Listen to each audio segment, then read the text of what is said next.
Bassirou Diomaye Faye a été élu dès le premier tour avec 54% des voix. Il est membre du Parti des Patriotes Africains du Sénégal pour le travail, l'éthique et la fraternité. La nouvelle équipe du président Bassirou Diomaye Faye entend mettre fin à l'instabilité politique qui a dominé durant la mandature précédente. Il prône la réconciliation des Sénégalais et la refondation des institutions pour mener une politique socio-économique, diplomatique et monétaire entièrement rénovée. Souveraineté, panafricanisme, lutte contre la corruption, rapprochement avec les États du Sahel et sortie du franc CFA sont au programme du nouveau président.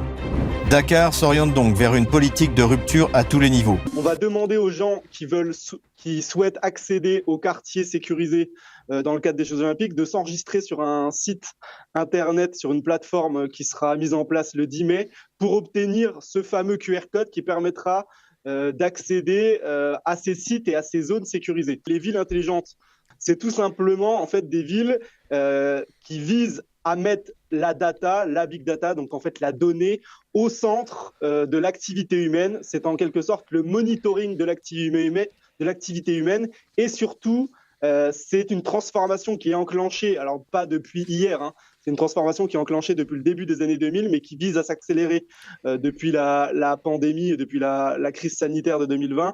Et c'est une transformation de nos villes, donc de l'aménagement du territoire.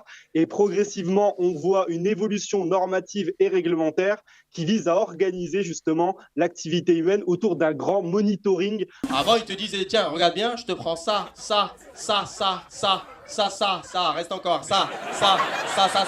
Il y en a un peu plus, je vous le prends quand même. Ça, baisse la tête, ça fait un torticolis, mais t'inquiète. Ça. Maintenant, c'est, tiens, il y a un colibri, allez, et je tape. L'État. C'est ça. Maintenant, l'État, c'est un pickpocket. C'est dans le métro. Toi, t'es là, monsieur, mon portefeuille. Mais non, c'est pas des Roumains, c'est Gabriel Attal, il est parti, là. Je me souviens d'un débat sur les Jeux Olympiques. Il y avait David Douillet qui était là. Donc moi, je commençais à parler des accidents du travail. Pendant les JO, je parlais du mort au travail qu'il y a eu. David Douillet n'était même pas au courant de son existence. Et aussi de tout le travail gratuit. Et là, j'ai eu un lever de bouclier dans le plateau quand j'ai prononcé le mot de travail dissimulé. Ils m'ont tous engueulé en mode, mais attention, là, tu dis quelque chose qu'il faut pas dire.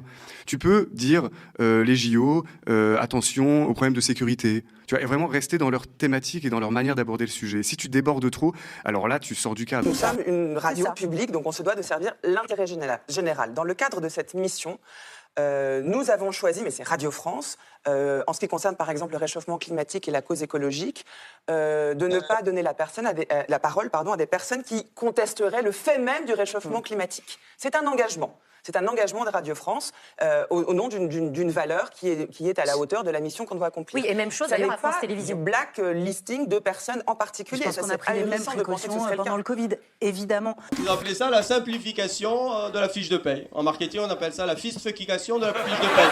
C'est un peu plus précis. Qui ramassera le plus la mise en Afrique entre la Chine, la Russie, les islamistes ?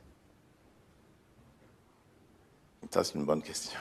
Ça avait été organisé par l'OTAN, la prise de pouvoir par De Gaulle. Vous savez, l'Assemblée nationale a voté encerclée par les parachutistes, donc il n'y avait pas vraiment de choix. C'est en fait sous la menace des parachutistes que les députés ont voté les pleins pouvoirs à De Gaulle et sa désignation comme président du Conseil. Qui suis-je pour aller juger ce système et dire qu'il n'est pas démocratique ? C'est malheureux, ils sont déportés, arrêtés, torturés. Voyez-vous ça ? Non, je ne sais pas, sincèrement. Oui, Tiananmen, mais c'est une manifestation comme toute autre. Il y en a eu ici. N'y a-t-il pas eu de manifestations à Paris qui ont causé des morts ? According to the Torah, do not have the right to live. Idol worshipper goy, it's death penalty. Not only Jews.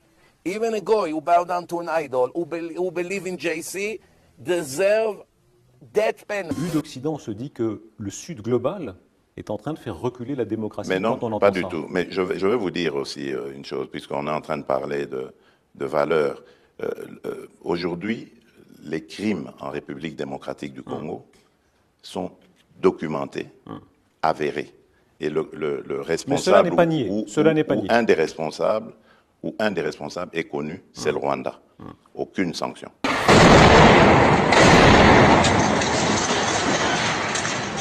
blood now marking where they stood only minutes earlier. Shahid, no way. Shahid, my beloved. Her cousin screams from behind the camera and into the arms of grieving parents. Vous croyez vraiment qu'on a enterré les gens comme à Tiananmen au bord des routes et de cette façon-là, qu'on écrase... Moi, vous avez des preuves de tout ça. C'est grave ce que vous dites. Est-ce que ça montre... Moi, je n'ai aucun élément pour dire ce que vous dites. Le voyage d'Anthony Blinken, le secrétaire d'État américain, à Pékin. D'abord, il a été reçu de manière extrêmement... On lui a rapidement montré comment on le considérait. Pas de tapis rouge, reçu par un numéro 12 ou numéro 24 ou 52 du parti. Il a aggravé son cas en faisant une conférence de presse à la fin de sa visite, ahurissante, où il a, sur le sol même de la Chine, menacé la Chine de sanctions, en lui disant écoutez, si vous ne faites pas ce qu'on vous dit, on va s'en occuper nous-mêmes. Voilà. Le plus gros bloc de pierre qui a été transporté, enfin celui qu'on voit aujourd'hui au Liban, à Baalbek, fait 1500 tonnes. 1500 tonnes, c'est 900 Toyota Corolla empilés. Jean-Marie Le Pen a participé au coup d'État de De Gaulle en 1958. C'est-à-dire ? Mais il a fait une grande manifestation à Paris de soutien à De Gaulle pour qu'il prenne le pouvoir. Ce sont les services secrets qui ont choisi Jean-Marie Le Pen comme président du Front National, parce que c'était un agent des États-Unis. On devrait admettre que l'être humain démarre. Il commence par faire des choses gigantesques, assembler des murs cyclopéens avec des blocs de plusieurs dizaines de tonnes, des formes complexes sans ciment, pour finir, en exagérant, à la brique de terre crue. Avec des gros joints, c'est étonnant. Et tout le monde serait passé par là. Et on dit, oui, Homo sapiens, c'est le même partout sur la planète, donc il passe par les mêmes étapes. Mais l'étape du mur polygonal, donc de ces murs avec des formes polygonales qui sont assemblées les unes contre les autres, dans lesquelles on ne peut pas passer une lame de rasoir ou une feuille de papier à cigarette entre elles, c'est beaucoup plus compliqué que de faire l'autre. Donc il commencerait par le plus compliqué. Il commence par transporter des dalles de 200 tonnes pour ensuite finir avec des tout petits blocs. Il y a une logique qui nous échappe là-dedans.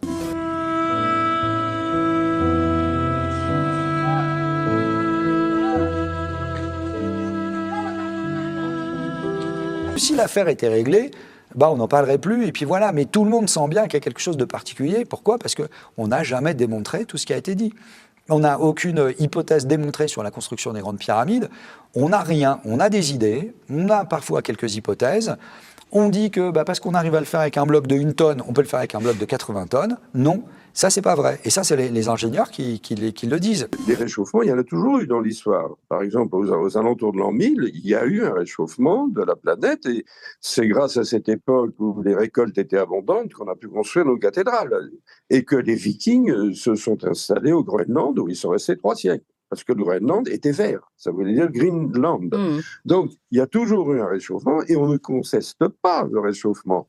Ce qui peut être mis en question, c'est la cause du réchauffement. Est-ce qu'elle est naturelle, ce qui est très probable, ou est-ce qu'elle est due aux activités humaines? Very puzzled by the constant concern which the world is showing for the Palestinian people and is actually showing for these horrible, inhuman animals who have done the worst atrocities. Tu ne peux pas retrouver tes jambes, petite fille. Elles ont été mangées par une machine affamée qui en a besoin comme carburant pour alimenter ses engrenages. La machine a besoin de vos jambes pour faire pleuvoir des bombes du ciel et faire voler ses robots de la mort.